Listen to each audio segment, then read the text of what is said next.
El 12 de agosto de 1847, en la plantación Magnolia Creek, en lo profundo del delta del Mississippi, nacieron 2 niños gemelos de la esposa del coronel Richard Beaumont en una sofocante noche de verano, uno pálido como la luz de la luna y el otro oscuro como el barro del río. En menos de 72 horas, 4 personas estarían muertas. En menos de 2 semanas, otras 17 desaparecerían sin explicación. Los registros del condado de ese mes fueron sellados por orden del propio gobernador y no se abrirían hasta 93 años después. Lo que esos documentos revelaron sobre la superfecundación heteropaternal, un fenómeno médico en el que los gemelos nacen de diferentes padres, no era nada comparado con lo que ocultaban sobre los asesinatos sistemáticos, la conspiración del silencio y la rebelión que casi redujo a cenizas todo el delta. Antes de continuar con la historia de Magnolia Creek y la noche que lo cambió todo, asegúrate de estar suscrito a Liturgy of Fear. Activa la campanita de notificaciones y comenta abajo desde qué estado nos escuchas. Porque lo que ocurrió en Mississippi en 1847 podría tener conexiones con los secretos enterrados de tu propio pueblo natal. Los eventos que se desarrollaron aquel agosto no comenzaron con un nacimiento. Comenzaron 7 meses antes, en las frías matemáticas de la crueldad que definían cada plantación. Del sur anterior a la guerra civil, la plantación Magnolia Creek se extendía por más de 4,000 acres de algunas de las tierras más fértiles del condado de Issaquena. La familia Beaumont había controlado esas tierras desde 1801, cuando el abuelo de Richard las compró a una compañía comercial francesa por el precio de $30 y una promesa al gobernador territorial. Para 1847, la plantación mantenía a 263 personas esclavizadas, producía 18,000 fardos de algodón al año y conservaba una reputación por lo que los periódicos locales diplomáticamente llamaban prácticas de gestión eficientes. El coronel Richard Beaumont había heredado la plantación a los 29 años, después de que su padre sufriera un derrame fatal mientras golpeaba a un trabajador del campo que no había alcanzado la cuota por 15 libras. Richard había servido brevemente en la Segunda Guerra Seminola, obteniendo su comisión no tanto por su destreza en combate, sino por las conexiones políticas de su familia con el senador Jefferson Davis. Medía más de 1,80 metros, de hombros anchos, con esa clase de severa elegancia que hacía que las mujeres en los bailes de iglesia apartaran la mirada rápidamente. Su cabello prematuramente plateado a los 34 años le daba un aire de autoridad distinguida que él empuñaba como un arma. Pero eran sus ojos lo que más recordaba a la gente, gris pálido, casi sin color, con una frialdad que sugería que algo esencial faltaba detrás de ellos. Su propio capataz, un inmigrante alemán llamado Klaus Hoffmann, una vez le dijo a su esposa que mirar a los ojos del coronel era como mirar dentro de un pozo sin fondo y sin agua, solo una caída interminable hacia la nada. El coronel Beaumont se había casado con Catherine Strafford en la primavera de 1843. Ella provenía de una antigua familia adinerada de Charleston, cuya riqueza derivaba de las plantaciones de arroz y del comercio interno de esclavos. Catherine tenía 22 años el día de su boda. Había sido educada en una escuela de señoritas en Richmond. Hablaba francés con fluidez y era hábil en el pianoforte. Tenía el cabello color miel que llevaba en trenzas elaboradas, una figura esbelta que la moda de la época realzaba con corsés apretados y una sonrisa que nunca alcanzaba del todo sus ojos color avellana. El matrimonio había sido arreglado por sus familias, una fusión del algodón del delta con el arroz de la costa baja, de la influencia política con el estatus social. El romance no tuvo nada que ver. Catherine se mudó a la gran casa de Magnolia Creek, una estructura de estilo neoclásico griego de 2 pisos con 6 enormes columnas al frente y una pasarela para viudas que nadie usaba, e intentó hacer las paces con su nueva vida. El delta del Mississippi en 1847 era un mundo de contradicciones que habría desconcertado a cualquiera que viniera de fuera del sur. Una inmensa riqueza coexistía junto a una brutal pobreza. Se celebraban grandes bailes y lecturas de poesía en casas construidas por artesanos esclavizados que no sabían leer sus propios nombres. Las iglesias predicaban sobre la misericordia cristiana los domingos por la mañana, y luego sus feligreses regresaban a plantaciones, donde los seres humanos eran trabajados hasta la muerte antes del jueves. La disonancia cognitiva necesaria para mantener este sistema creó una sociedad que en su núcleo era profundamente inestable y paranoica. El condado de Issaquena estaba particularmente aislado, incluso para los estándares del delta. El río Mississippi dominaba todo: el comercio, el transporte, la vida social y la constante amenaza de inundaciones que podían destruir una cosecha entera en una sola noche. El pueblo más cercano de tamaño considerable era Vicksburg, a unos 40 millas río abajo, accesible solo por barco de vapor o por un camino traicionero que se convertía en un lodazal intransitable durante meses. Este aislamiento engendraba insularidad. La docena de familias propietarias de plantaciones de la zona socializaban casi exclusivamente entre ellas. Se casaban entre sí, hacían negocios juntas y mantenían un frente unido en todo asunto relacionado con la esclavitud. La política y la retórica cada vez más hostil que provenía del norte. En este mundo cerrado la reputación lo era todo. Un simple rumor de escándalo podía destruir el prestigio de una familia. Una acusación de simpatía abolicionista podía llevar al exilio social o algo peor. Y cualquier amenaza al orden racial que sostenía todo el sistema era respondida con rapidez y a menudo con violencia. Catherine Beaumont entendía bien esas reglas. Había sido criada en ellas, educada en el delicado arte de mantener las apariencias mientras ignoraba las realidades horribles. Pero entender las reglas y vivir cómodamente dentro de ellas eran cosas muy distintas. Su primer año en Magnolia Creek transcurrió en una neblina de actividades supervisadas y una rutina sofocante. Administraba al personal doméstico, 6 mujeres esclavizadas que cocinaban, limpiaban y mantenían la casa. Recibía visitas los jueves por la tarde. Asistía a la iglesia cada domingo en Deer Creek Baptist, donde el reverendo Amos Pritchard predicaba sermones que justificaban la esclavitud mediante interpretaciones bíblicas selectivas. Organizaba cenas para los plantadores vecinos y sus esposas, sirviendo comidas elaboradas en porcelana importada, mientras fingía no escuchar los gritos que a veces se colaban desde los barracones después del anochecer. Y trataba, sin éxito, de darle un heredero al coronel. El coronel quería un hijo. Lo dejó claro de maneras tanto explícitas como implícitas. Necesitaba un varón para continuar el nombre de los Beaumont, heredar la plantación y mantener la posición de la familia. Cuando Catherine no logró concebir durante los primeros 6 meses de matrimonio, él se impacientó. Cuando pasó un año sin embarazo, su impaciencia se transformó en algo más frío y peligroso. Finalmente, quedó embarazada en el verano de 1844. El embarazo fue difícil. Náuseas matutinas que duraban todo el día, una fatiga debilitante e hinchazón en las piernas que hacía doloroso caminar. Pero ella soportó todo porque creía que un hijo suavizaría al coronel, que daría a su matrimonio un propósito más allá de la obligación social y la continuación del linaje. Dio a luz en marzo de 1845 a una niña. La llamaron Margaret en honor a la madre del coronel. El bebé era pequeña. Nació un mes prematura, con un llanto débil que preocupó a la partera. Pero Catherine la amó de inmediato con una protección feroz que no sabía que poseía. Durante 3 semanas apenas salió del cuarto del bebé. Amamantaba a Margaret ella misma, a pesar de la insistencia del coronel en contratar una nodriza. La mecía durante noches sin dormir, le cantaba, oraba por ella. El 8 de abril de 1845, Catherine despertó y encontró a Margaret fría en su cuna. La bebé había muerto durante la noche. No había marcas ni señales de sufrimiento. El médico que examinó el diminuto cuerpo dijo que se trataba de muerte de cuna, un hecho trágico pero no inusual en bebés prematuros. Catherine sabía que era diferente. Había escuchado al coronel entrar en la habitación alrededor de las 12:00 de la madrugada. Escuchó el crujido de las tablas, el suave balanceo de la cuna y luego lo oyó salir. Había estado en ese estado entre el sueño y la vigilia en el que viven las madres recientes, con un oído siempre atento al llanto de su hijo. Pero estaba demasiado exhausta para levantarse, suponiendo que él solo estaba revisando a la bebé. Al amanecer, Margaret ya no vivía. Catherine nunca dijo nada, ni al médico, ni a la partera, ni a nadie. ¿Qué podía decir? No tenía pruebas, solo el instinto de una madre y el recuerdo de unos pasos en la oscuridad. Oscuridad. Y aunque hubiera tenido pruebas, ¿quién la habría creído o se habría preocupado? Esto era Mississippi en 1845. La autoridad de un hombre sobre su hogar era absoluta. Si el coronel había decidido que su hija era demasiado débil para sobrevivir, demasiado decepcionante como para merecer ser alimentada. Esa era su prerrogativa.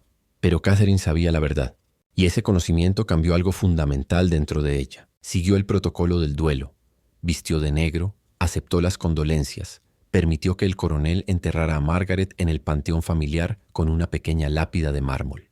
Pero en privado comenzó a ver a su marido con claridad por primera vez. No como un hombre severo pero en el fondo razonable, ni como un producto de su cultura y educación, sino como algo completamente distinto, algo roto y peligroso. Quedó embarazada de nuevo a finales de 1845. Esta vez fue más cuidadosa. Comía en su habitación, no tomaba las medicinas que el coronel le ofrecía, Cerraba la puerta con llave por las noches. Aún así, el embarazo terminó en aborto espontáneo a los 4 meses. El médico dijo que esas cosas sucedían, especialmente después del trauma de perder un hijo. Catherine sospechaba otra cosa, pero nuevamente no tenía pruebas. Solo el regusto metálico que le quedó en la boca después de beber el té que el coronel le había llevado la noche antes de que comenzaran los calambres. Para la primavera de 1847, su matrimonio existía solo como un hecho legal y una representación social. Hablaban cuando era necesario. Aparecían juntos en la iglesia y en los eventos sociales. Pero la casa se había convertido en un campo de batalla, aunque solo uno de ellos luchara abiertamente. Y entonces, Catherine conoció a Solomon Tutwiler. Solomon no era lo que nadie esperaba cuando oían las palabras supervisor o capataz. El puesto, un esclavo designado para ayudar a controlar a otros esclavos, esencialmente un nivel intermedio en la brutal jerarquía de la plantación, solía ser ocupado por hombres grandes y físicamente intimidantes, capaces de imponer disciplina por la fuerza. Solomon era alto, sí, casi 2 metros, pero delgado en lugar de corpulento, con dedos largos más apropiados para las teclas de un piano que para los látigos. Pero era precisamente su inteligencia lo que lo hacía valioso para Klaus Hoffman y temido por las personas esclavizadas de Magnolia Creek. Solomon había sido comprado a los 15 años en una plantación de Carolina del Sur como parte de un lote que el coronel adquirió en 1838. Su antiguo dueño había anotado en la factura de venta que el muchacho sabía leer, una peligrosa cualidad en Carolina del Sur tras la rebelión de Denmark Vesey, pero también que tenía un talento inusual para comprender sistemas complejos y predecir comportamientos. El coronel vio potencial en eso, no un potencial humanitario, sino económico. Un esclavo inteligente podía ser más valioso que 10 fuertes, si era controlado y dirigido adecuadamente. Para 1847, Solomon Tutwiler, de 24 años, manejaba de hecho las operaciones diarias de la mano de obra esclavizada en Magnolia Creek, reportaba a Hoffman, quien a su vez informaba al coronel. Pero, en la práctica, Solomon tomaba la mayoría de las decisiones sobre asignaciones de trabajo, disciplina y logística. Llevaba los registros de la plantación, quién producía qué, quién no alcanzaba la cuota, quién estaba enfermo, embarazada o muerto. Podía calcular predicciones de rendimiento, patrones óptimos de siembra y cronogramas de mantenimiento. También sabía identificar exactamente qué persona esclavizada tenía más probabilidades de huir, rebelarse o ralentizar la producción. Y sabía cómo evitar las 3 cosas. Los demás esclavos lo odiaban con una intensidad que iba más allá del resentimiento habitual hacia los capataces. Solomon no solo hacía cumplir el sistema, lo entendía, lo manipulaba y lo utilizaba para sobrevivir. Delataba los planes de escape antes de que se concretaran. Identificaba a los líderes de cualquier posible resistencia y los denunciaba a Hoffman antes de que pudieran organizarse. Aplicaba castigos con una eficiencia clínica que resultaba incluso más aterradora que la furia. También poseía algo inusual para una persona esclavizada en el Mississippi de 1847, un cierto grado de libertad física. Debido a su valor para las operaciones de la plantación, a Solomon se le permitía moverse entre la casa principal, la cabaña del capataz, los barracones, los campos e incluso en ocasiones a plantaciones vecinas en el negocios del coronel. Solomon vestía mejor que los demás esclavizados. No ropa fina, pero sí limpia y de buena calidad. Comía mejor. Tenía su propia pequeña habitación en los barracones y nunca era azotado, excepto una sola vez al principio para establecer la autoridad del coronel. Esa combinación de inteligencia, movilidad y aparente colaboración hacía de Solomon el hombre más peligroso de la plantación Magnolia Creek, aunque no por las razones que cualquiera habría supuesto. Catherine se fijó en él por primera vez en diciembre de 1846, cuando fue a los barracones a repartir regalos de Navidad, una tradición paternalista que había heredado de su suegra. Llevaba baratijas baratas y raciones extra de comida, desempeñando su papel en el teatro elaborado de la esclavitud benevolente.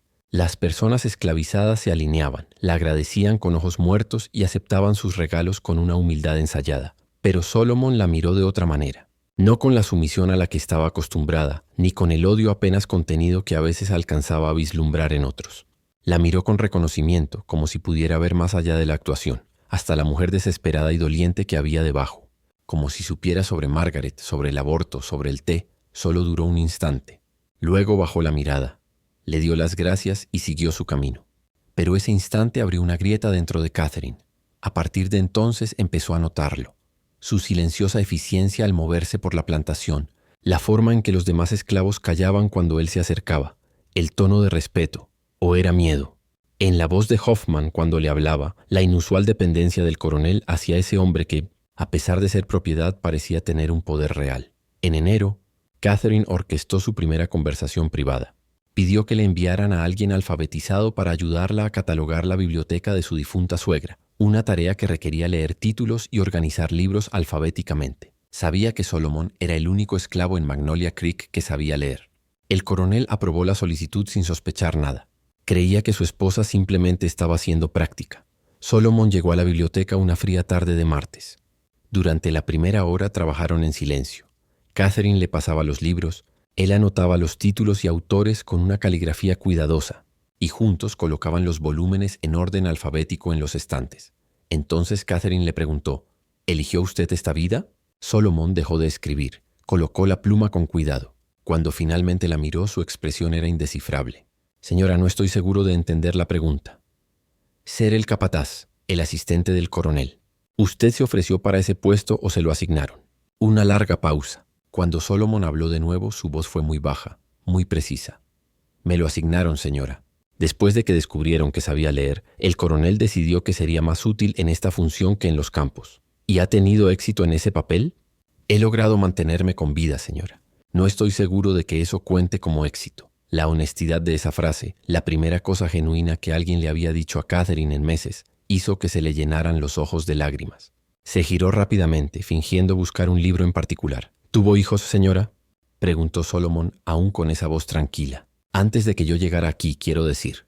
Solo he trabajado en la casa principal desde el año pasado. La pregunta debería haber sido impertinente, traspasando todas las líneas de etiqueta racial y social. Pero había algo en su tono que la hacía sonar menos como una intrusión y más como un gesto de solidaridad. Una hija, susurró Catherine. Murió. Lo lamento mucho. Y de algún modo, ella supo que él realmente lo sentía. Siguieron trabajando en silencio después de eso, pero algo había cambiado. Se había establecido una comprensión mutua, sin palabras, pero real. Durante las semanas siguientes, Catherine encontró pretextos para requerir la ayuda de Solomon con más frecuencia. El coronel, distraído por la caída de los precios del algodón y las tensiones políticas con México, no lo notó o no le importó. Hoffman asumió que era solo otro pasatiempo típico de una dama de plantación oírlo. Estoy hablando de un linaje, dijo ella finalmente, de algo que no debería continuar. Solomon no respondió de inmediato. La luz que entraba por las ventanas del despacho se reflejaba en las motas de polvo suspendidas en el aire, y durante un largo momento solo se escuchó el leve crujido del suelo bajo su peso. ¿Está diciendo que quiere matar al coronel?, preguntó al fin, con voz baja, casi un susurro. Catherine negó lentamente con la cabeza. No, quiero quitarle lo único que realmente le importa. Solomon la observó en silencio. Era un hombre acostumbrado a leer intenciones ocultas, a sobrevivir entre peligros invisibles. Y eso sería su hijo, ella asintió, o su herencia, o su nombre, o su sangre. Aún no lo sé. El entendimiento pasó entre ellos sin palabras. Lo que Catherine estaba sugiriendo, lo que ambos comprendían, era algo que no podía decirse en voz alta sin condenarse mutuamente. Durante los días siguientes, Catherine siguió desempeñando su papel de esposa obediente. Pero cada tarde encontraba una manera de pasar por la biblioteca donde Solomon esperaba fingiendo trabajar. Sus conversaciones, antes prudentes, se volvieron más atrevidas, más sinceras. Hablaron de libertad, de castigo, de Dios, de la posibilidad, remota pero viva, de un mundo donde los hijos no nacieran ya marcados por el pecado de sus padres. A comienzos de junio, Catherine ideó el resto de su plan. Había convencido al coronel de que la acompañara a una reunión social en Natchez, y en la noche anterior a su partida, se aseguró de que el té del coronel estuviera lo bastante cargado de láudano como para mantenerlo inconsciente hasta el amanecer. A la mañana siguiente fingió una indisposición y permaneció en casa. Solomon recibió órdenes de supervisar los preparativos del campo. Nadie sospechó nada. Esa tarde Catherine lo llamó a la biblioteca. Cuando él entró, ella cerró la puerta tras de sí y se quedó en silencio durante largo rato. El rostro pálido pero decidido. «¿Sabes por qué te he pedido que vengas?», dijo finalmente. Solomon no contestó. «Necesito asegurarme de que mi hijo no sea suyo», susurró ella. «Quiero que al menos una parte de esta casa, de este nombre, muera conmigo y no con él». Hubo un largo silencio. Afuera las cigarras zumbaban bajo el calor del verano. «Mam», comenzó Solomon, pero Catherine lo interrumpió. «No me llames así». Él la miró, comprendiendo por fin lo que estaba pidiendo. Y comprendió también lo que costaría. No solo su cuerpo o su libertad, sino su alma. ¿Estás segura?, preguntó. Ella asintió con lágrimas en los ojos. Más segura que de nada en mi vida. Lo que ocurrió después, ninguno de los dos lo mencionaría jamás. No hubo palabras, ni promesas, ni ternura. Solo la necesidad urgente y silenciosa de crear algo que el coronel no pudiera controlar. Algo nacido no del poder, sino de la rebelión. Cuando terminó, Catherine permaneció quieta mirando el suelo. Solomon se vistió sin decir nada, sabiendo que a partir de ese momento sus destinos estaban unidos para siempre. 2 semanas después, Catherine confirmó que su plan había funcionado. Estaba embarazada de gemelos. Subido a su habitación más tarde, con el cuerpo todavía temblando, no de culpa, sino de una tensión que no encontraba descanso. Afuera los grillos cantaban. Dentro el reloj marcaba los segundos con un ritmo insoportable. Sabía que ya no podía volver atrás. Lo que había hecho era irreversible, indecible, pero también, por primera vez en años, había sentido una chispa de control sobre su propia vida. Durante las semanas siguientes, Catherine vivió en un estado de ansiedad contenida. Cada síntoma, cada cambio en su cuerpo, la llenaba de esperanza y terror a la vez. El coronel no sospechaba nada. Seguía ocupado con sus negocios, con la caída de los precios del algodón y las tensiones políticas que se cernían sobre el sur. Cuando notó los primeros signos visibles del embarazo, simplemente asintió con satisfacción fría y dijo: «Asegúrate de que esta vez sobreviva». Catherine fingió obediencia. Asistía a la iglesia, sonreía en las visitas sociales y seguía los consejos del médico del condado. Pero en secreto, llevaba un registro meticuloso de cada fecha, cada movimiento, cada pequeño indicio que pudiera confirmar lo que deseaba y temía, que estaba esperando gemelos. Solomon, mientras tanto, se comportaba con la misma precisión imperturbable que siempre. No hubo más palabras entre ellos sobre lo ocurrido. En público eran la señora y el esclavo, el amo y la propiedad. Pero cada vez que sus miradas se cruzaban, Catherine veía en sus ojos la misma carga silenciosa de comprensión y culpa que pesaba sobre ella. En agosto de 1847, el médico confirmó oficialmente lo que Catherine ya sabía. 2 corazones, había dicho, colocándose el estetoscopio rudimentario sobre su vientre. Más de lo que esperaba, señora Beaumont. Felicidades. El coronel había sonreído, satisfecho. Una bendición doble, entonces, comentó. Catherine había mantenido la sonrisa que la etiqueta exigía, pero por dentro sintió que se le helaba la sangre. A medida que avanzaban los meses, la tensión en la casa crecía. El coronel se mostraba cada vez más irritable, bebía más y descargaba su frustración con el personal y los esclavos. Hoffman mantenía su distancia, y los trabajadores de los campos evitaban pasar cerca de la casa principal después del anochecer. Solomon era ahora indispensable. Se encargaba de todo: los registros, las cuentas, los castigos, la organización de las cosechas. Pero también era el único que comprendía el verdadero peligro que se avecinaba. Una tarde de septiembre, Catherine lo llamó a su habitación bajo el pretexto de necesitar ayuda con una lámpara. Cuando él entró, ella estaba sentada junto a la ventana, su vientre ya claramente redondeado. «¿Y si ambos se parecen al coronel?», preguntó sin mirarlo. «Entonces el mundo seguirá igual», respondió Solomon sin emoción. «¿Y si uno no?». Solomon alzó la vista, sus ojos oscuros reflejando tanto temor como esperanza. «Entonces nada volverá a ser igual, señora». Catherine asintió lentamente. «En ese caso», murmuró, «habrá que estar preparados». Los meses siguientes transcurrieron como un largo suspiro contenido. El coronel seguía ajeno, convencido de que el destino finalmente le sonreía. Catherine, mientras tanto, rezaba cada noche, no por salvación, sino por justicia, por la posibilidad de que uno de los 2 hijos que llevaba en su interior no heredara la sangre del hombre que había convertido su vida en una prisión. Y el 12 de febrero de 1848, en medio de una tormenta que azotó Magnolia Creek durante toda la noche, Catherine Beaumont dio a luz a 2 niños. Uno tenía la piel pálida, los ojos claros y el cabello rubio del coronel. El otro nació con la piel color miel, el cabello oscuro y rizado, y unos ojos que parecían haber visto demasiado del mundo para pertenecer a un recién nacido. El destino de todos en Magnolia Creek cambió esa noche, que sí lo había hecho. No de manera visible. Solomon seguía siendo el mismo hombre de movimientos precisos y voz controlada, pero había algo diferente en su mirada, una sombra, o quizá una determinación que antes no existía. Catherine no sabía si estaba presenciando el inicio de una rebelión o de una rendición silenciosa, pero entendía que de algún modo todo lo que habían hecho los unía más que cualquier palabra. A mediados de agosto, las noches se volvieron insoportables. El aire era tan espeso que parecía tener peso. Catherine dormía poco, atormentada por sueños confusos en los que oía 2 llantos de bebé mezclándose con el crujir del fuego. El coronel bebía cada vez más. Sus cenas se convertían en largos silencios interrumpidos por órdenes y golpes sobre la mesa. Hoffman apenas hablaba y evitaba mirar directamente a su patrón. La tensión en Magnolia Creek se había vuelto algo tangible, casi visible, como una neblina que flotaba entre las paredes. El 4 de septiembre, un pequeño incidente rompió la rutina. Una carreta se rompió en el camino hacia el río, y el coronel culpó a los esclavos encargados del transporte. Ordenó que fueran castigados públicamente. Solomon ejecutó las órdenes, pero lo hizo con una frialdad calculada. 10 azotes, ninguno más. Cuando el coronel exigió 20, Solomon se detuvo, fingiendo no haber escuchado. Hoffman intervino, alegando que uno de los hombres estaba desmayado y que más castigo sería inútil. El coronel, irritado pero distraído por el calor y el alcohol, lo dejó pasar. Catherine observó todo desde la galería del segundo piso. Sabía lo que acababa de presenciar, un acto de desafío disfrazado de obediencia. Pequeño, casi imperceptible, pero real.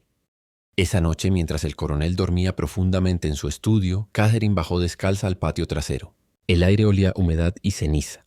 Encontró a Solomon junto al pozo, llenando cubos de agua. Por un instante, el tiempo pareció detenerse. «¿Por qué lo hiciste?», preguntó en voz baja. «Porque no tenía sentido seguir las reglas de un hombre que ya ha perdido el control», respondió él, sin levantar la vista.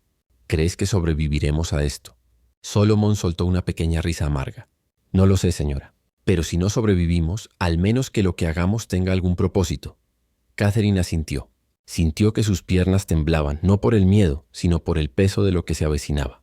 En su vientre los gemelos se movieron, uno con fuerza, el otro con delicadeza, como si reflejaran los 2 mundos que la habitaban. Septiembre se desangró en octubre, y el calor se dio lentamente ante un aire más seco. El coronel, obsesionado con la próxima cosecha y los rumores de inestabilidad política, comenzó a pasar más tiempo en Vicksburg. Cada ausencia suya era un alivio que impregnaba la casa de una calma tensa pero necesaria. Catherine aprovechaba esos momentos para preparar lo poco que podía controlar. Ropa de bebé, mantas, una pequeña caja de madera donde guardaba los documentos del médico y, debajo de ellos, una carta sin firmar. El 3 de noviembre. Al amanecer, el dolor comenzó. La tormenta que se había estado gestando durante semanas, en el cielo, en la tierra y en sus almas, finalmente estalló. En cuestión de horas. Magnolia Creek sería testigo de algo que ninguna plantación del Delta olvidaría jamás. Gradualmente, ella se dio cuenta de que él no estaba cometiendo errores en absoluto. Estaba creando oportunidades. A finales de julio, logró hablar brevemente con él cuando entregó las cuentas del hogar al despacho del coronel, y lo interceptó en el pasillo. «Estás planeando algo», le susurró. «Siempre estoy planeando algo, señora. La supervivencia requiere planificación constante». «No me refiero a eso». Solomon miró por el pasillo para asegurarse de que estaban solos. Luego la miró a los ojos con una franqueza inusual. «No eres la única que quiere ver algo destruido. Señora Beaumont, usted acaba de darme una razón para acelerar el plan». «¿Qué plan?».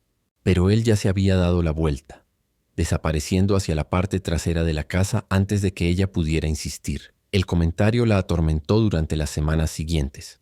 ¿Qué había estado planeando Solomon antes de que ella se le acercara? ¿Cuánto tiempo llevaba preparándose? ¿Y qué quiso decir con acelerar el plan? Obtuvo parte de su respuesta a principios de agosto, pocos días antes de que nacieran los gemelos. Catherine había desarrollado el hábito, durante el peor calor de la tarde, de sentarse en el balcón del segundo piso que daba a los barracones y a los campos más allá. El coronel no se oponía. Asumía que ella simplemente buscaba aire, y a las mujeres embarazadas se les concedían ciertas comodidades. Pero Catherine no buscaba comodidad. Observaba. Desde ese punto de vista podía ver patrones. La manera en que ciertos esclavizados se movían entre los edificios, cargando objetos que podían ser herramientas o quizás algo más. Las breves conversaciones que ocurrían cuando Solomon creía que nadie lo observaba. Con el paso de las semanas, pequeñas cantidades de suministros comenzaron a desaparecer de varios lugares. Cuerdas, aceite de lámpara, cuchillos de cocina, mantas. Individualmente, estos robos eran lo suficientemente menores como para que Hoffman los atribuyera a desperdicio normal o pequeños hurtos. Pero Catherine, sin otra cosa que hacer más que observar y pensar, comenzó a ver un patrón mayor. Solomon no solo estaba creando pequeñas alteraciones, estaba acumulando recursos, preparándose para algo. El 8 de agosto, 4 días antes del nacimiento de los gemelos, Ocurrió algo que llevó las tensiones latentes a un punto de ebullición violenta. Una chica esclavizada de 15 años llamada Ruth había estado trabajando en la casa principal como ayudante de limpieza. Era callada, competente e invisible, de la manera en que los esclavizados aprendían a hacer para sobrevivir. Pero el coronel la había notado de todos modos. Aquella tarde, mientras Catherine descansaba en su habitación y el personal de la casa estaba ocupado con los preparativos de la cena, el coronel llamó a Ruth a su despacho. Cuando no salió después de una hora, una de las esclavas mayores, una mujer llamada Bess, que había estado en Magnolia Creek durante 30 años, fue a ver qué ocurría. Lo que encontró fue a Ruth, sollozando y sangrando, con el vestido rasgado. El coronel servía calmadamente otro whisky, como si nada hubiera pasado. Bess ayudó a Ruth a llegar a la cocina, la limpió y le dijo que no dijera nada a nadie. Era el mismo consejo que había dado a otras chicas a lo largo de los años. Hablar solo empeoraba las cosas. El silencio era supervivencia. Pero Solomon estaba en la cocina buscando agua para Hoffman cuando ellas llegaron. Vio el estado de Ruth, vio el horror vacío en sus ojos. Entendió de inmediato lo que había ocurrido, y algo que había estado cuidadosamente contenido dentro de él durante 24 años se quebró de repente. Esa misma noche Solomon pidió una reunión con Hoffman. Informó con su acostumbrada precisión que Ruth estaba herida y no podría trabajar durante varios días.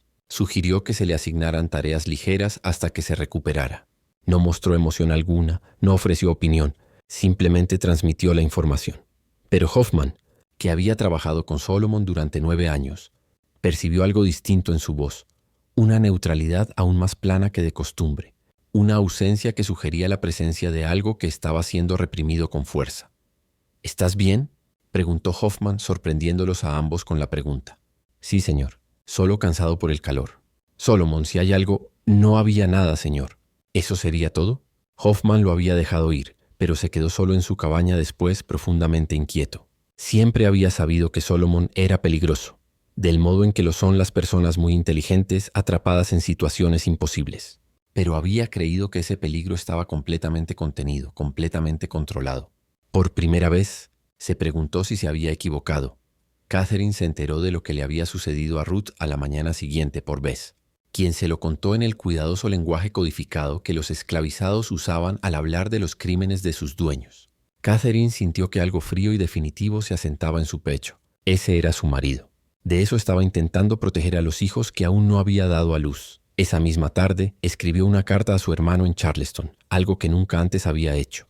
Como el coronel leía toda su correspondencia, escondió la carta en su cesta de costura sin saber si algún día podría enviarla, pero necesitando dejar un registro, una evidencia, una conexión con el mundo fuera de Magnolia Creek. La carta decía: en parte, querido Thomas, te escribo para informarte que si algo me sucede durante el parto, debes saber que no será voluntad de Dios ni una desgracia natural.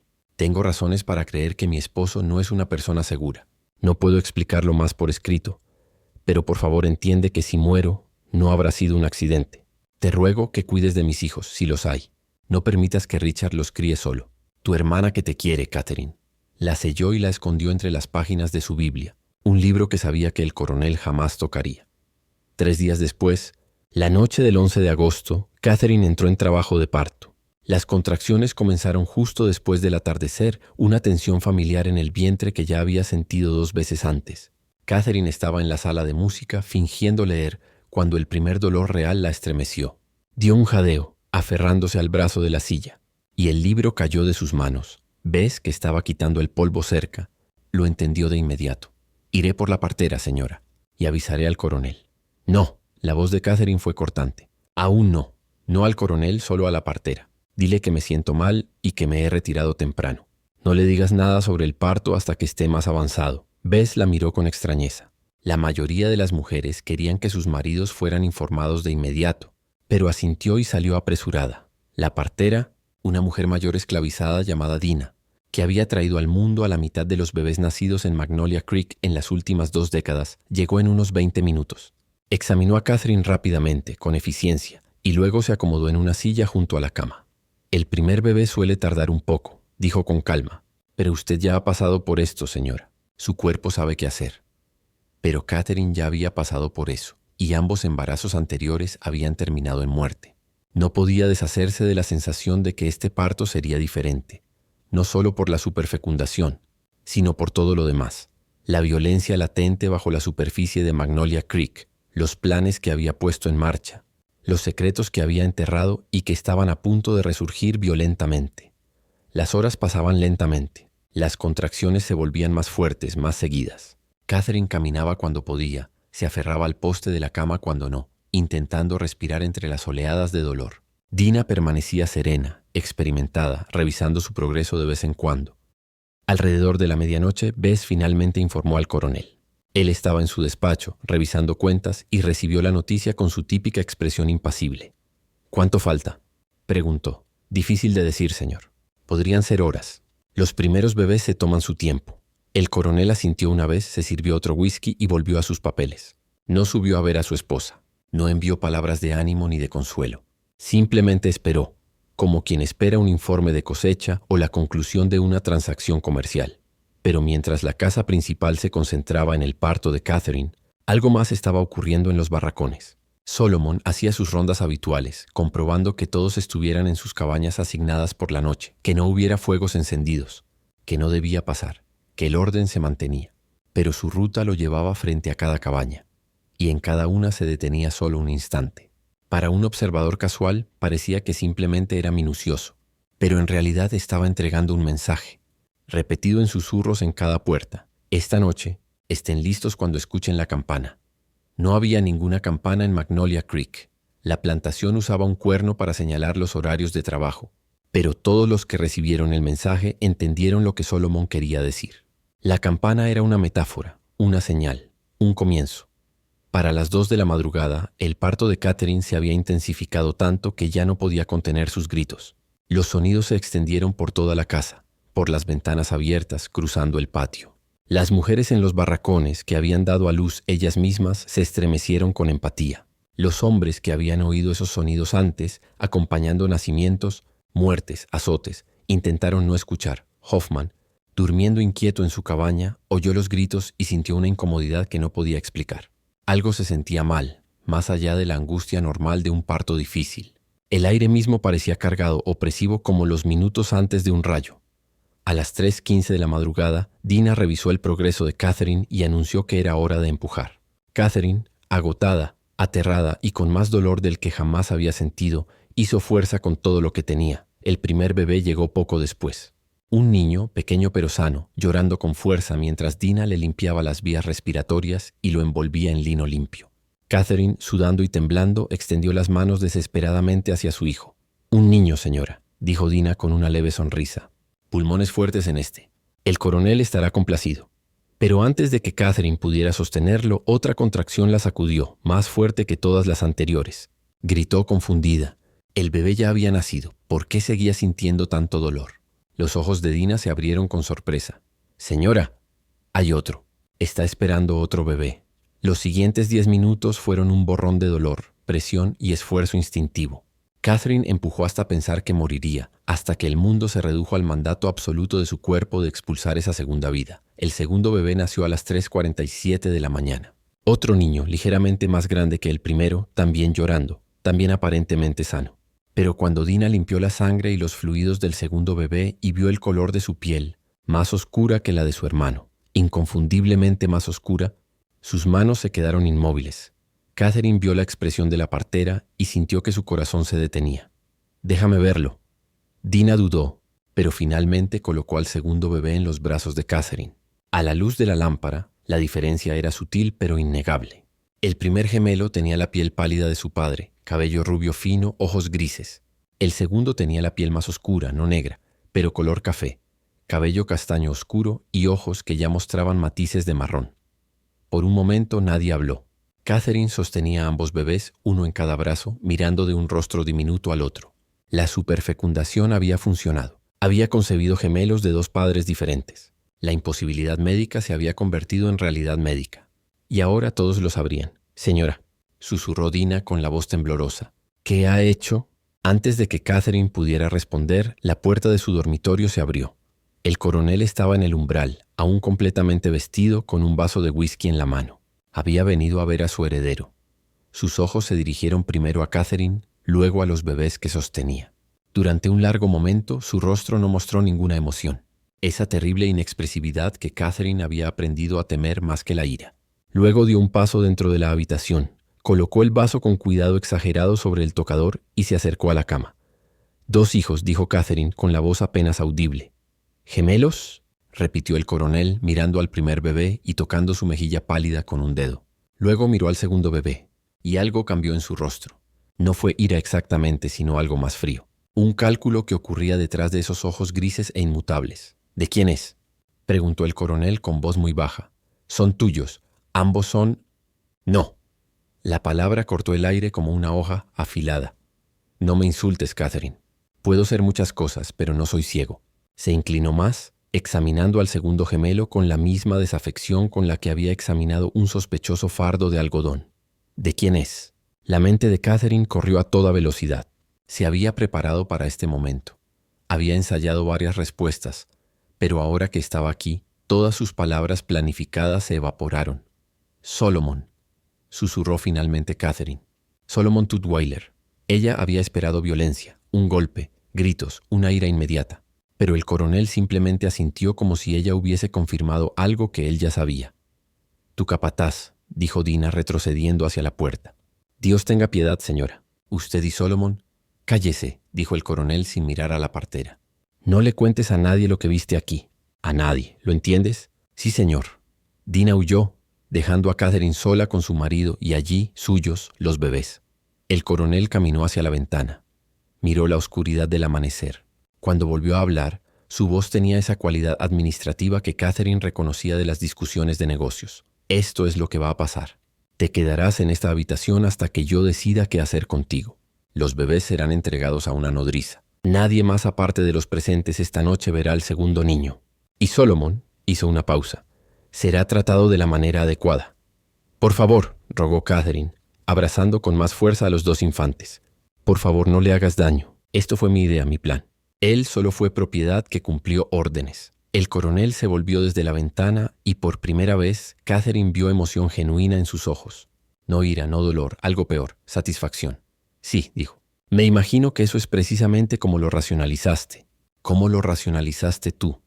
Pero verás, Catherine, no importa de quién haya sido la idea. Un esclavo que toca a una mujer blanca se ahorca. Esa es la ley. Esa es la civilización. Ese es el orden. Entonces cuélguenme a mí también. Soy igual de culpable». El coronel sonrió realmente. «Oh, querida, eres mucho más útil para mí viva», dijo. «Quizás institucionalizada, enviada a uno de esos manicomios para mujeres cuyo juicio se quebrantó por el parto. Eso será lo que piense la gente, por supuesto. Que la tensión de haber dado a luz gemelos te volvió loca, que imaginaste una aventura. Nadie creerá que yaciste voluntariamente con un esclavo. Asumirán que estás simplemente loca». La crueldad calculada de sus palabras le quitó el aliento a Catherine.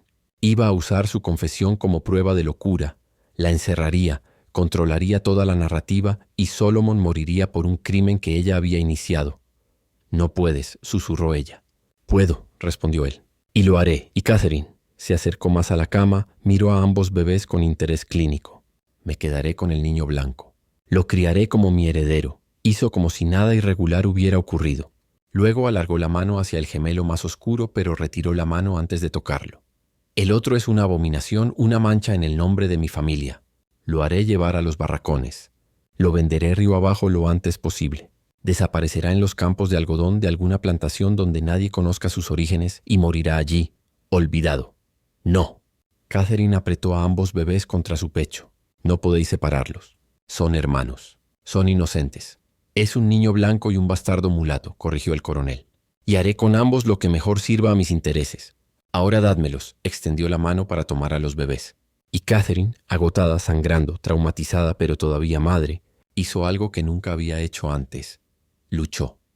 Pateó, arañó sus manos, gritó pidiendo ayuda con suficiente fuerza como para despertar a toda la casa. Los bebés zarandeados y... Asustada, los bebés comenzaron a llorar de verdad, sus llantos mezclándose con los gritos de Catherine y las órdenes del coronel. Bessie irrumpió en la habitación, vio la lucha y se quedó paralizada de horror. Detrás de ella apareció Hoffman, atraído por el ruido, su rostro pálido bajo la luz de la lámpara. «Señor, ¿qué está pasando?». «Sujétela», ordenó el coronel. «Llévense a los bebés ahora». Pero antes de que alguien pudiera moverse, un sonido cortó el caos. Un sonido que no pertenecía a ese momento. a esa casa, a ese mundo, el profundo y resonante tañido de una campana. Todos se quedaron inmóviles. Magnolia Creek no tenía campana. La plantación nunca había tenido una. El tañido volvió a escucharse, una vez y otra más. Constante, rítmico, imposible. Hoffman se acercó a la ventana, miró hacia los barracones y lo que vio le borró el color del rostro. «Señor», susurró, «señor, tiene que ver esto». El coronel, aún sujetando una de las muñecas de Catherine, se volvió hacia la ventana. Lo que vio lo hizo soltar a su esposa y avanzar hacia el cristal, con el rostro transformado del furor contenido a algo que rozaba el asombro. Los barracones estaban en llamas. No una sola cabaña, no un accidente. Cada estructura del sector de esclavos ardía al mismo tiempo, llamas elevándose hacia el cielo antes del amanecer, humo espeso ascendiendo en columnas negras y frente a los fuegos, decenas de figuras de pie en absoluto silencio, observando la casa principal. «Dios mío», murmuró Hoffman, «solo están ahí de pie. No corren, no gritan. Solo miran». El tañido de la campana sonó otra vez y entonces vieron su origen. Alguien había montado el gran caldero de hierro de la plantación sobre un marco de madera y lo golpeaba con una barra metálica, creando tonos profundos y vibrantes que se extendían por toda la propiedad. «Es una señal», dijo el coronel con voz plana. «Están organizados. Esto es una rebelión». Como para confirmar sus palabras, los silenciosos observadores comenzaron a moverse, no hacia la casa principal, ni como una turba desordenada, sino en grupos organizados, dispersándose por la plantación con un propósito claro. Algunos se dirigieron a los graneros de herramientas, otros a los almacenes de algodón, y otros comenzaron a avanzar hacia la casa principal. «Tenemos que atrancar las puertas», dijo Hoffman, retrocediendo de la ventana. «Busque las armas, señor». «¿Tenemos qué? ¿Dónde está Solomon?»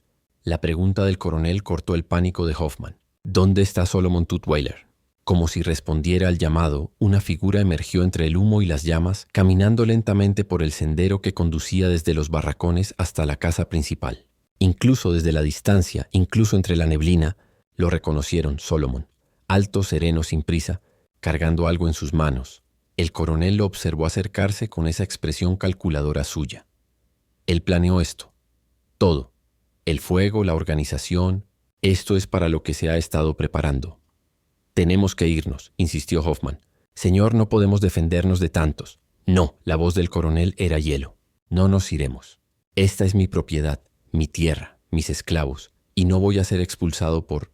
Sus palabras fueron interrumpidas por el sonido de vidrios rotos en el piso inferior, voces, pasos. La rebelión había llegado a la casa. Catherine, aún en la cama, sosteniendo a ambos bebés, sintió una calma extraña apoderarse de ella.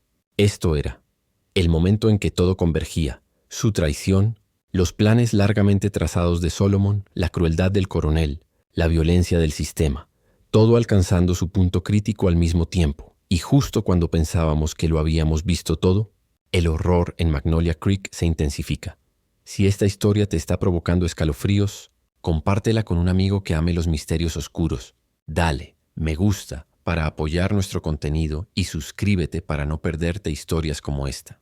Descubramos juntos qué sucede a continuación. El coronel tomó a Hoffman del brazo. «Baja, protege el armario de armas. Iré justo detrás de ti». Después de que Hoffman salió, el coronel volvió hacia Catherine. Sus miradas se cruzaron al otro lado de la habitación, y en ese momento ambos entendieron que todo lo que habían construido, el matrimonio, la plantación, las fachadas cuidadosamente mantenidas, estaba colapsando. «Esto es tu culpa», dijo en voz baja. «Tu traición empezó todo esto». «No», respondió Catherine.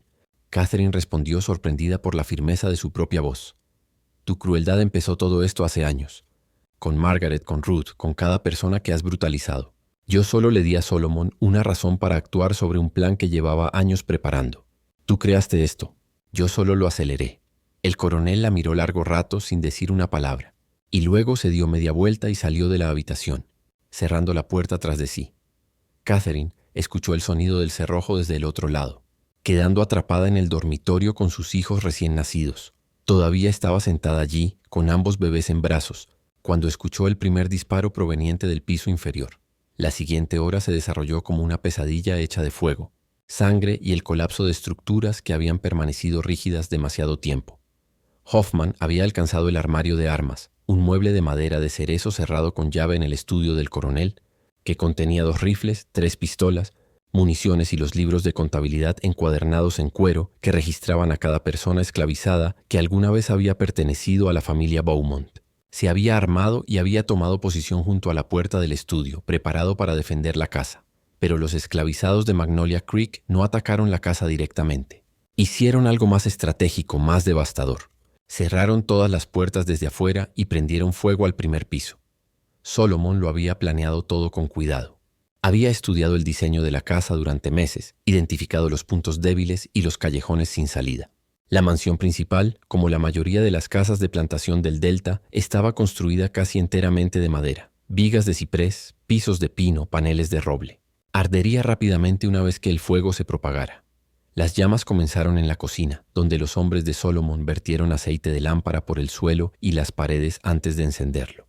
El fuego se extendió al comedor, al salón, al estudio del coronel. El humo comenzó a llenar la planta baja casi de inmediato. Espeso, negro, asfixiante. Hoffman, dándose cuenta demasiado tarde de que se había encerrado a sí mismo, intentó abrirse paso a tiros por la puerta del estudio. El primer disparo astilló la madera, pero no rompió la cerradura. El segundo lo logró, pero para entonces el pasillo más allá ya ardía en llamas. Retrocedió tambaleándose hacia el estudio, tosiendo con los ojos llorosos, y se dirigió a la ventana. La abrió, dispuesto a saltar los casi 5 metros hasta el suelo, y se encontró con Solomon esperándolo. «No», dijo Solomon simplemente. Sostenía una pistola, una que Hoffman reconoció como una de las armas de la propia plantación, robada semanas antes en uno de esos pequeños hurtos menores que se habían atribuido a los esclavos. Puedes saltar y morir rápido, o quedarte y morir lento, pero de cualquier manera, morirás esta noche. Klaus Hoffman, inmigrante alemán que había sobrevivido a la pobreza, al cólera y al brutal viaje hacia América, que se consideraba a sí mismo práctico y realista respecto al sistema del que participaba, miró al hombre con el que había trabajado durante 9 años. «Te traté con justicia», dijo, y realmente lo creía. La expresión de Solomon no cambió. «Me trataste como propiedad inteligente en lugar de propiedad estúpida. Eso no es justicia, Klaus. Es solo un tipo diferente de explotación. Entonces, ¿esto es justicia? ¿Asesinato? No», respondió Solomon en voz baja. «Esto es supervivencia. Tú simplemente estás en el camino». El humo obligó a Hoffman a retroceder de la ventana. A través de la neblina vio a Solomon darse la vuelta y alejarse, dejándolo con su elección de muertes. Hoffman eligió el fuego. Parecía más rápido que la caída. Y murió en el estudio del coronel, rodeado de los libros de cuentas que documentaban la compra y venta de seres humanos como si fueran ganado. El coronel, en cambio, actuó con más inteligencia. Cuando el humo empezó a llenar el primer piso, subió inmediatamente al segundo nivel, que tardaría más en arder.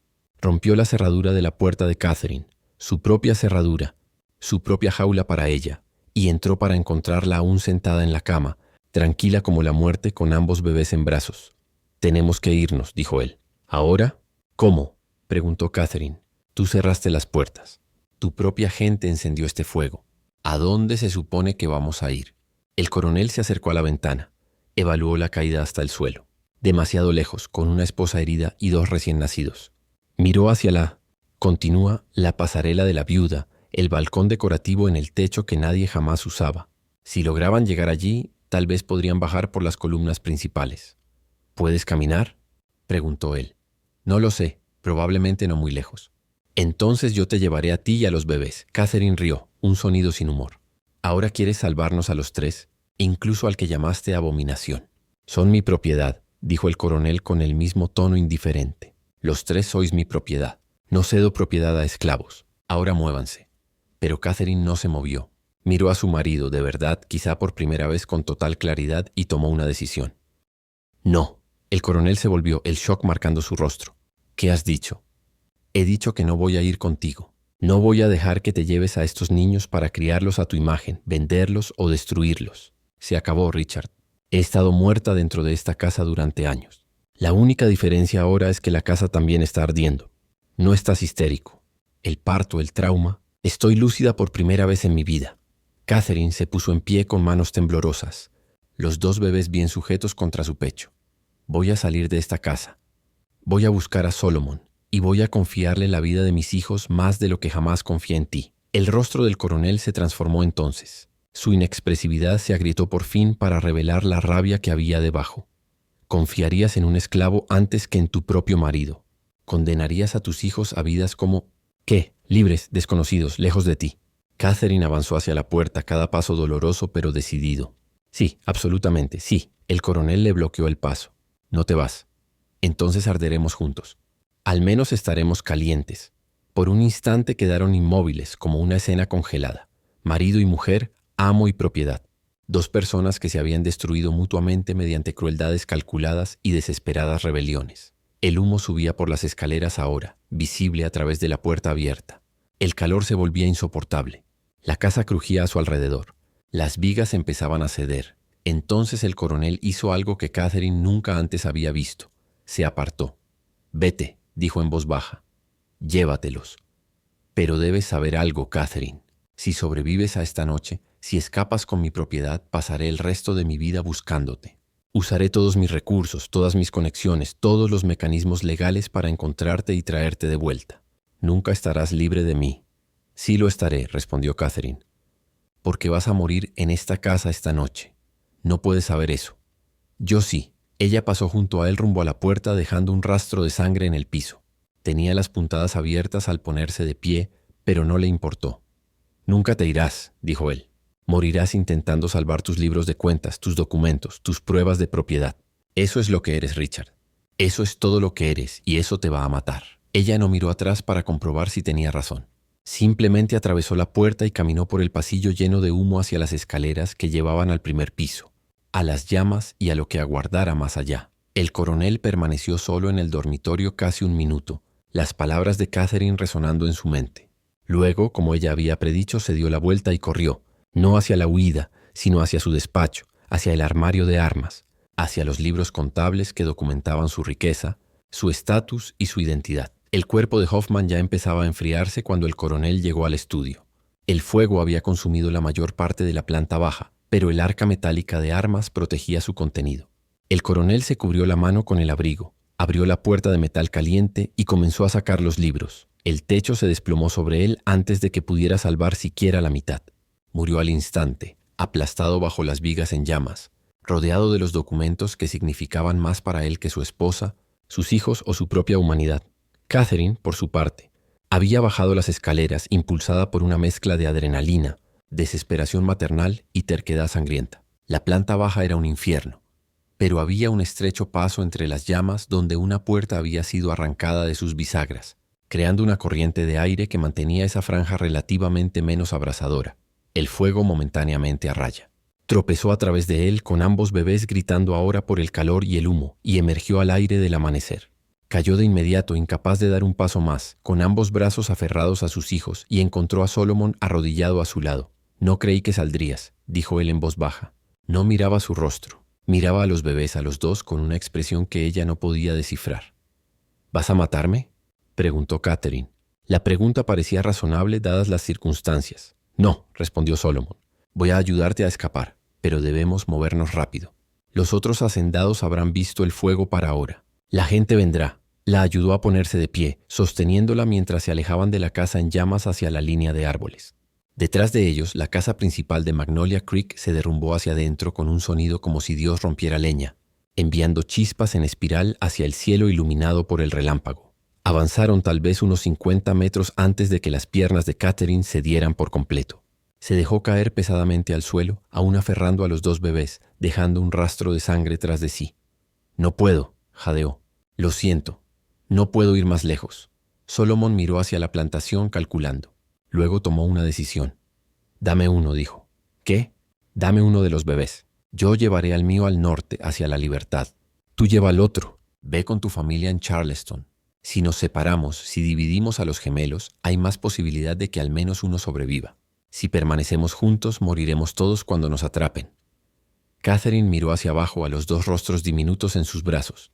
El pálido, el oscuro, el hijo del coronel y el hijo de Solomon. Hermanos que nunca se conocerían si ella aceptaba esto. «¿Cuál?», susurró. «Esa es tu decisión. Tomaré al que tú me des, la decisión imposible. La elección que ninguna madre debería tener que hacer». Pero Catherine entendía la lógica. Entendía que Solomon le estaba ofreciendo la única posibilidad real de supervivencia para alguno de los niños. Lentamente, con cuidado, le entregó el gemelo más oscuro. el hijo biológico de Solomon, el niño cuya existencia había iniciado toda esta catástrofe. Se llama Thomas, dijo ella, como mi hermano. Prométeme que lo recordarás. Prométeme que sabrá que fue nombrado por alguien. Lo prometo. Solomon tomó al bebé con una sorprendente ternura, lo acunó contra su pecho. ¿Y el otro?, preguntó. Catherine miró al bebé pálido en sus brazos, el heredero del coronel, el niño destinado a continuar el legado de los Beaumont. James, dijo ella. Lo llamaré James, pues Solomon asintió una vez. Luego se dio la vuelta y desapareció en el bosque sin decir una palabra más. Catherine nunca volvió a verlo. Permaneció allí un minuto más, sola con James, escuchando los sonidos de Magnolia Creek destruyéndose a sí misma. El fuego, los gritos, el caos. Luego se obligó a ponerse de pie una vez más y comenzó a caminar hacia el sur, hacia el río, hacia Charleston, hacia algún futuro imposible. Avanzó aproximadamente 3 kilómetros antes de que un grupo de búsqueda de la plantación vecina la encontrara. Para entonces se había desmayado por la pérdida de sangre. Pero James seguía vivo, seguía llorando, seguía exigiendo la atención de su madre con la insistencia de todos los recién nacidos. La historia oficial, tal como se registró en los documentos del condado y en los periódicos de agosto de 1847, fue la siguiente. La plantación Magnolia Creek sufrió un incendio catastrófico de origen sospechoso la noche del 11 de agosto. El coronel Richard Beaumont pereció intentando salvar documentos valiosos de las llamas. Su esposa, Catherine Beaumont, sobrevivió junto con un hijo recién nacido, James Beaumont, nacido esa misma noche. Aproximadamente 263 personas esclavizadas aprovecharon el caos para intentar escapar. La mayoría fueron recapturadas en el transcurso de la semana y vendidas río abajo a plantaciones en Luisiana y Texas. Los cabecillas nunca fueron identificados definitivamente, aunque varios sospechosos fueron ahorcados como ejemplo. La señora Catherine Beaumont, traumatizada por los acontecimientos y debilitada por el parto, fue puesta bajo el cuidado de su familia en Charleston y más tarde trasladada a un sanatorio privado. Fue inscrito en la escuela local, algo impensable en el sur estadounidense donde había nacido. Los registros muestran que destacó en lectura y matemáticas y que a menudo ayudaba a su padre en el taller de carpintería. En 1863, cuando la proclamación de emancipación cambió para siempre el destino de millones, Thomas tenía alrededor de 16 años. Los registros de Chatham indican que se unió a un regimiento de voluntarios canadienses que cruzó la frontera para luchar junto a las fuerzas de la Unión. Después de la guerra, el rastro se vuelve nuevamente tenue. Un hombre llamado Thomas S. Turner aparece en los censos de Detroit de 1870 y 1880, descrito como carpintero, nacido en Kentucky de padre nacido en Virginia y madre desconocida. Si era el mismo Thomas, había regresado voluntariamente al país que lo había negado al nacer, quizá buscando respuestas, quizá persiguiendo algo que ni siquiera él podía nombrar. Se casó, tuvo 2 hijos, y según los registros de la iglesia local, murió en 1892, un año después de la muerte de Catherine Beaumont.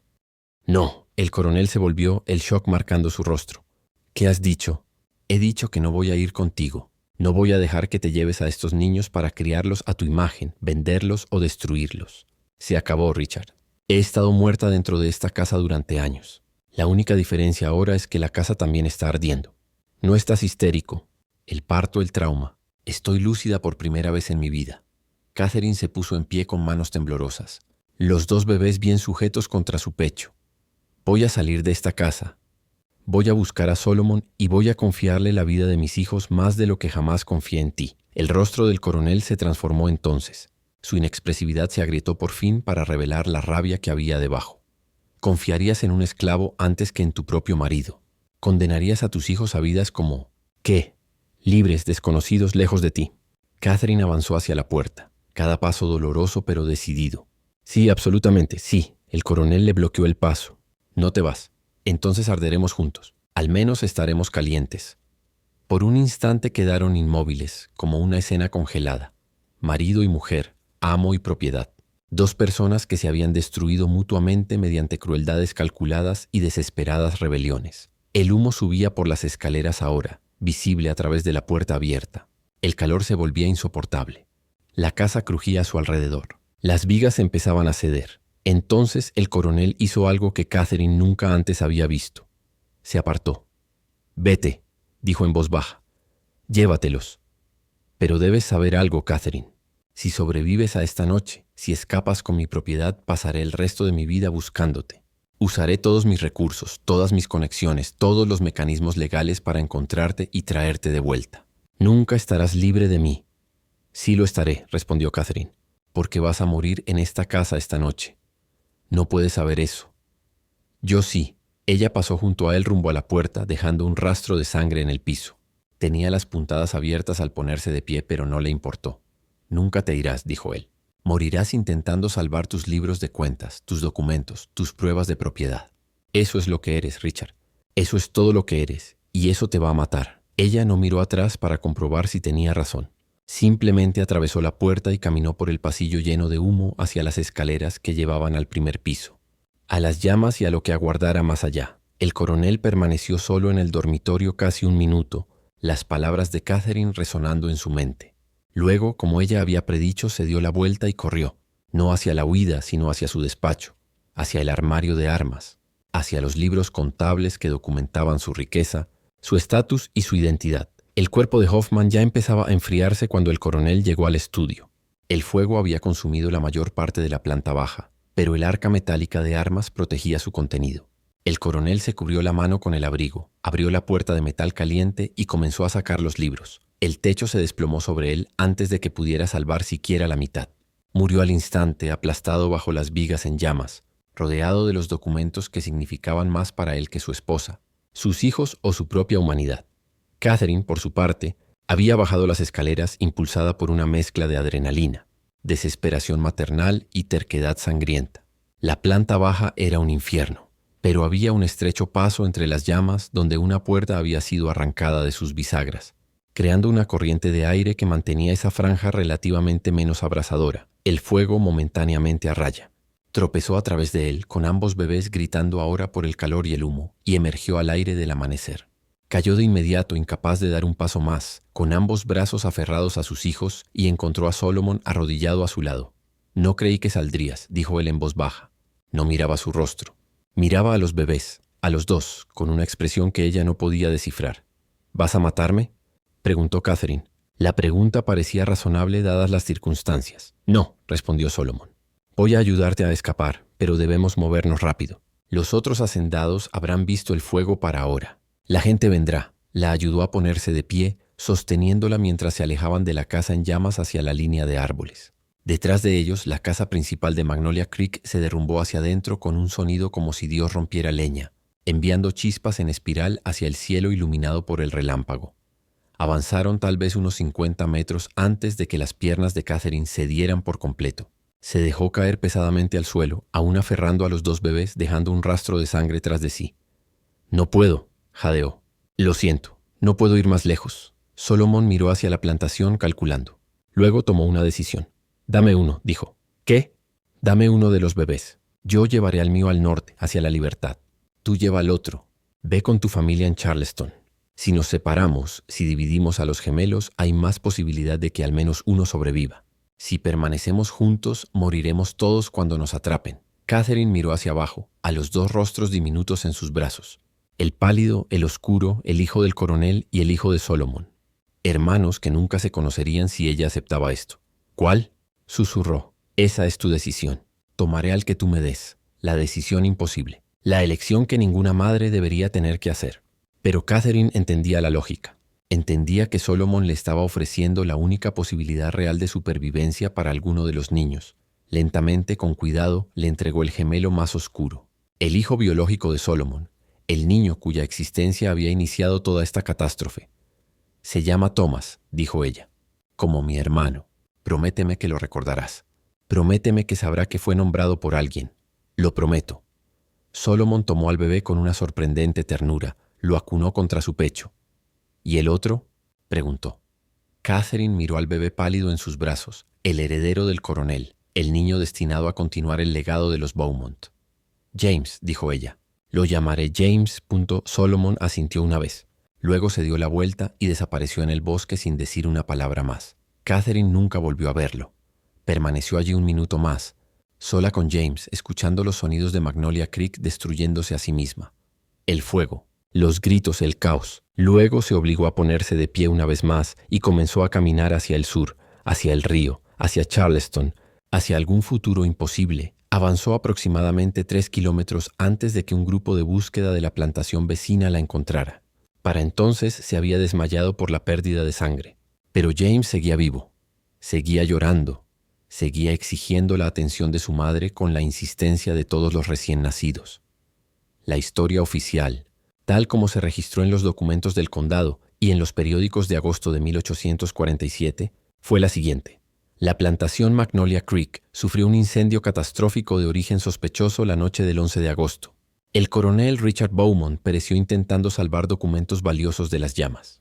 Su esposa Catherine Beaumont sobrevivió junto con un hijo recién nacido, James Beaumont, nacido esa misma noche. Aproximadamente 263 personas esclavizadas aprovecharon el caos para intentar escapar.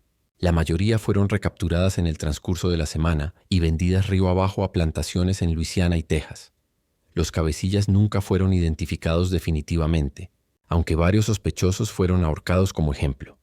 La señora Catherine Beaumont, traumatizada por los acontecimientos y debilitada por el parto, fue puesta bajo el cuidado de su familia en Charleston y más tarde trasladada a un sanatorio privado. Fue inscrito en la escuela local, algo impensable en el sur estadounidense donde había nacido. Los registros muestran que destacó en lectura y matemáticas y que a menudo ayudaba a su padre en el taller de carpintería.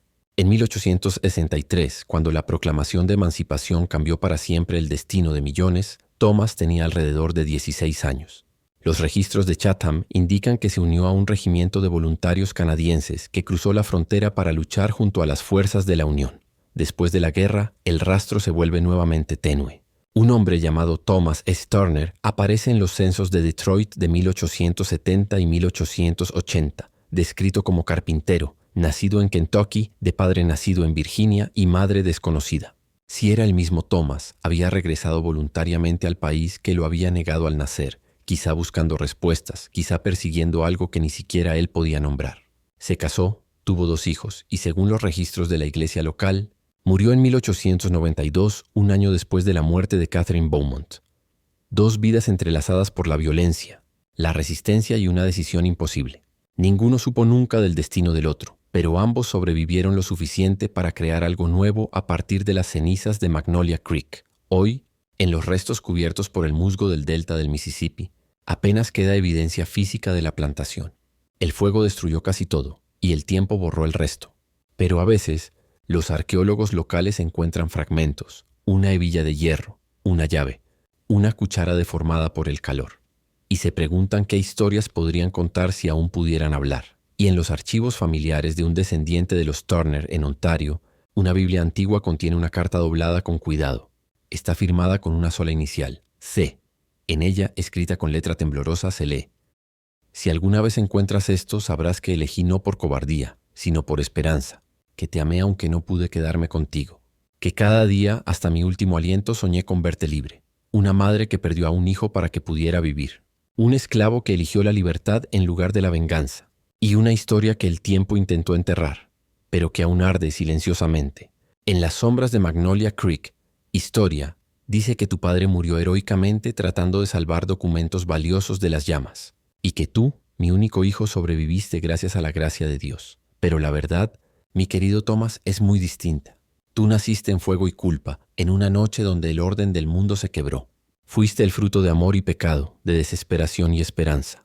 Te entregué no porque no te amara, sino porque te amaba demasiado para condenarte a la vida que te esperaba aquí.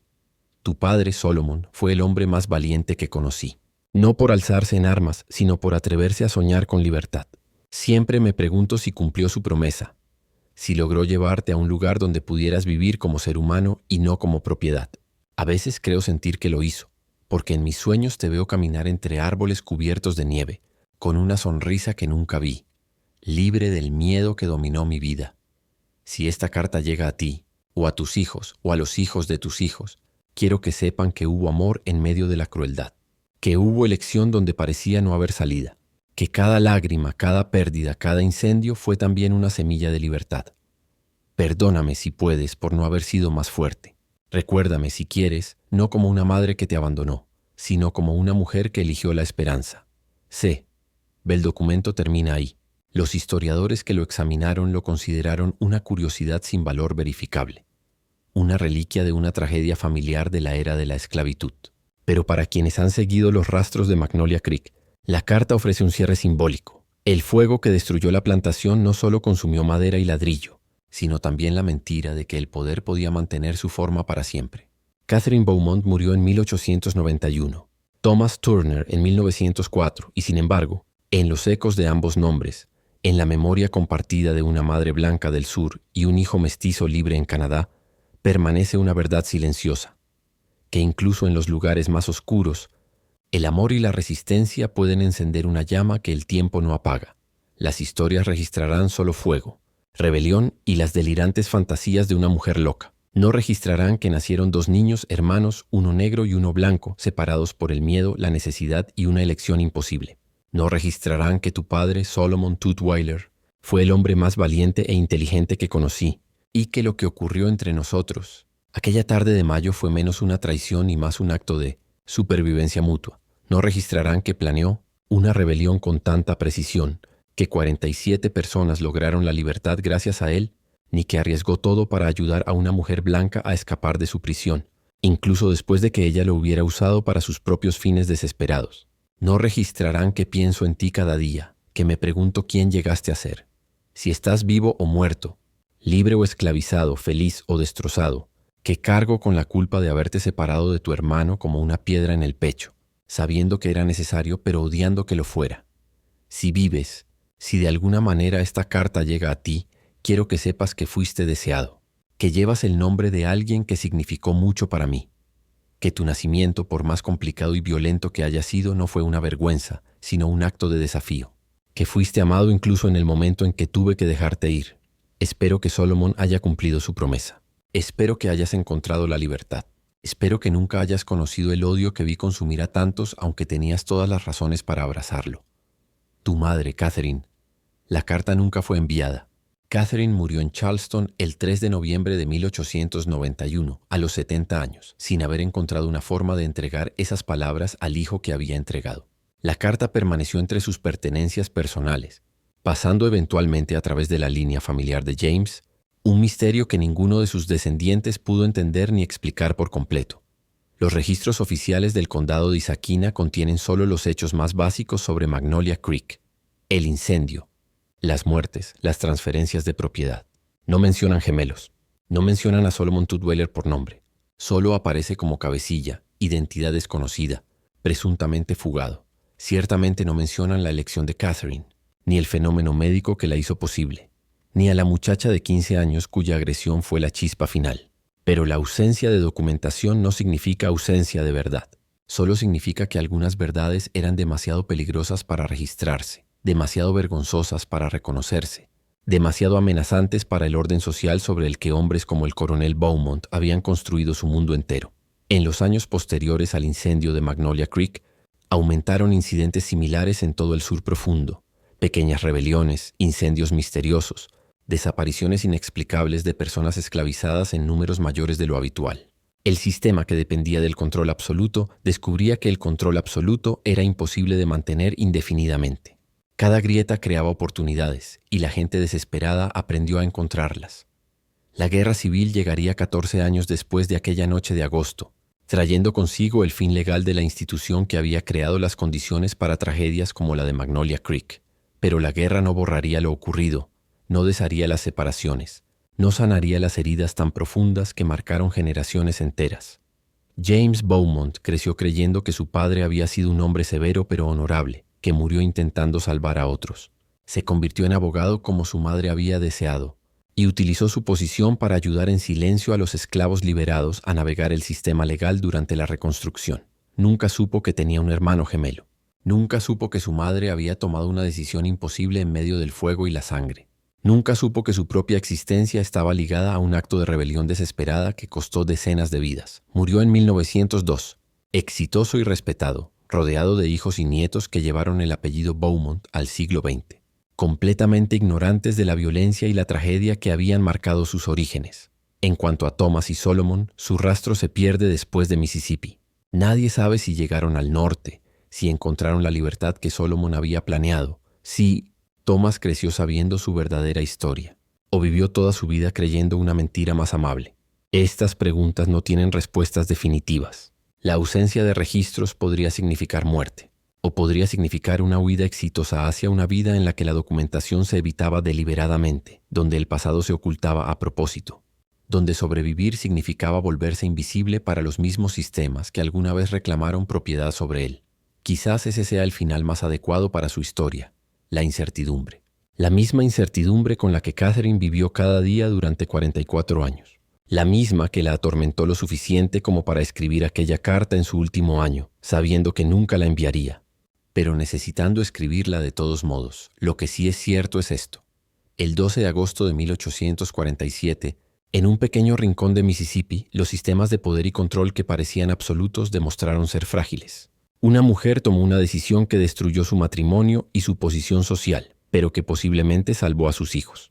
Un hombre que había sido tratado como propiedad durante 24 años demostró ser capaz de organizar una rebelión tan sofisticada que casi 50 personas encontraron la libertad. Y 2 bebés nacieron, cuya mera existencia desafiaba todas las suposiciones sobre las que esa sociedad se había construido.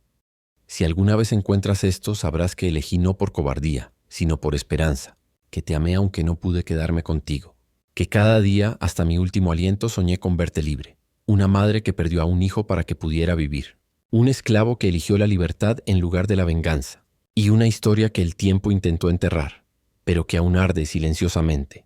En las sombras de Magnolia Creek, historia, dice que tu padre murió heroicamente tratando de salvar documentos valiosos de las llamas. Y que tú, mi único hijo, sobreviviste gracias a la gracia de Dios. Pero la verdad, mi querido Thomas, es muy distinta. Tú naciste en fuego y culpa, en una noche donde el orden del mundo se quebró. Fuiste el fruto de amor y pecado, de desesperación y esperanza. Te entregué no porque no te amara, sino porque te amaba demasiado para condenarte a la vida que te esperaba aquí. Tu padre, Solomon, fue el hombre más valiente que conocí. No por alzarse en armas, sino por atreverse a soñar con libertad. Siempre me pregunto si cumplió su promesa, si logró llevarte a un lugar donde pudieras vivir como ser humano y no como propiedad. A veces creo sentir que lo hizo, porque en mis sueños te veo caminar entre árboles cubiertos de nieve, con una sonrisa que nunca vi, libre del miedo que dominó mi vida. Si esta carta llega a ti, o a tus hijos, o a los hijos de tus hijos, quiero que sepan que hubo amor en medio de la crueldad, que hubo elección donde parecía no haber salida, que cada lágrima, cada pérdida, cada incendio fue también una semilla de libertad. Perdóname si puedes por no haber sido más fuerte. Recuérdame, si quieres, no como una madre que te abandonó, sino como una mujer que eligió la esperanza. Sé, el documento termina ahí. Los historiadores que lo examinaron lo consideraron una curiosidad sin valor verificable, una reliquia de una tragedia familiar de la era de la esclavitud. Pero para quienes han seguido los rastros de Magnolia Creek, la carta ofrece un cierre simbólico. El fuego que destruyó la plantación no solo consumió madera y ladrillo, sino también la mentira de que el poder podía mantener su forma para siempre. Catherine Beaumont murió en 1891, Thomas Turner en 1904, y sin embargo, en los ecos de ambos nombres, en la memoria compartida de una madre blanca del sur y un hijo mestizo libre en Canadá, permanece una verdad silenciosa, que incluso en los lugares más oscuros, el amor y la resistencia pueden encender una llama que el tiempo no apaga. Las historias registrarán solo fuego, rebelión y las delirantes fantasías de una mujer loca. No registrarán que nacieron 2 niños hermanos, uno negro y uno blanco, separados por el miedo, la necesidad y una elección imposible. No registrarán que tu padre, Solomon Tutwiler, fue el hombre más valiente e inteligente que conocí, y que lo que ocurrió entre nosotros aquella tarde de mayo fue menos una traición y más un acto de supervivencia mutua. No registrarán que planeó una rebelión con tanta precisión, que 47 personas lograron la libertad gracias a él, ni que arriesgó todo para ayudar a una mujer blanca a escapar de su prisión, incluso después de que ella lo hubiera usado para sus propios fines desesperados. No registrarán que pienso en ti cada día, que me pregunto quién llegaste a ser, si estás vivo o muerto, libre o esclavizado, feliz o destrozado, que cargo con la culpa de haberte separado de tu hermano como una piedra en el pecho, sabiendo que era necesario pero odiando que lo fuera. Si vives, si de alguna manera esta carta llega a ti, quiero que sepas que fuiste deseado, que llevas el nombre de alguien que significó mucho para mí, que tu nacimiento, por más complicado y violento que haya sido, no fue una vergüenza, sino un acto de desafío, que fuiste amado incluso en el momento en que tuve que dejarte ir, Espero que Solomon haya cumplido su promesa. Espero que hayas encontrado la libertad. Espero que nunca hayas conocido el odio que vi consumir a tantos, aunque tenías todas las razones para abrazarlo. Tu madre, Catherine. La carta nunca fue enviada. Catherine murió en Charleston el 3 de noviembre de 1891, a los 70 años, sin haber encontrado una forma de entregar esas palabras al hijo que había entregado. La carta permaneció entre sus pertenencias personales, pasando eventualmente a través de la línea familiar de James, un misterio que ninguno de sus descendientes pudo entender ni explicar por completo. Los registros oficiales del condado de Isaquina contienen solo los hechos más básicos sobre Magnolia Creek: el incendio, las muertes, las transferencias de propiedad. No mencionan gemelos. No mencionan a Solomon Tutwiler por nombre. Solo aparece como cabecilla, identidad desconocida, presuntamente fugado. Ciertamente no mencionan la elección de Catherine, ni el fenómeno médico que la hizo posible, ni a la muchacha de 15 años cuya agresión fue la chispa final. Pero la ausencia de documentación no significa ausencia de verdad. Solo significa que algunas verdades eran demasiado peligrosas para registrarse, demasiado vergonzosas para reconocerse, demasiado amenazantes para el orden social sobre el que hombres como el coronel Beaumont habían construido su mundo entero. En los años posteriores al incendio de Magnolia Creek, aumentaron incidentes similares en todo el sur profundo: pequeñas rebeliones, incendios misteriosos, desapariciones inexplicables de personas esclavizadas en números mayores de lo habitual. El sistema, que dependía del control absoluto, descubría que el control absoluto era imposible de mantener indefinidamente. Cada grieta creaba oportunidades, y la gente desesperada aprendió a encontrarlas. La guerra civil llegaría 14 años después de aquella noche de agosto, trayendo consigo el fin legal de la institución que había creado las condiciones para tragedias como la de Magnolia Creek. Pero la guerra no borraría lo ocurrido, no desharía las separaciones, no sanaría las heridas tan profundas que marcaron generaciones enteras. James Beaumont creció creyendo que su padre había sido un hombre severo pero honorable, que murió intentando salvar a otros. Se convirtió en abogado como su madre había deseado, y utilizó su posición para ayudar en silencio a los esclavos liberados a navegar el sistema legal durante la reconstrucción. Nunca supo que tenía un hermano gemelo. Nunca supo que su madre había tomado una decisión imposible en medio del fuego y la sangre. Nunca supo que su propia existencia estaba ligada a un acto de rebelión desesperada que costó decenas de vidas. Murió en 1902, exitoso y respetado, rodeado de hijos y nietos que llevaron el apellido Beaumont al siglo XX, completamente ignorantes de la violencia y la tragedia que habían marcado sus orígenes. En cuanto a Thomas y Solomon, su rastro se pierde después de Mississippi.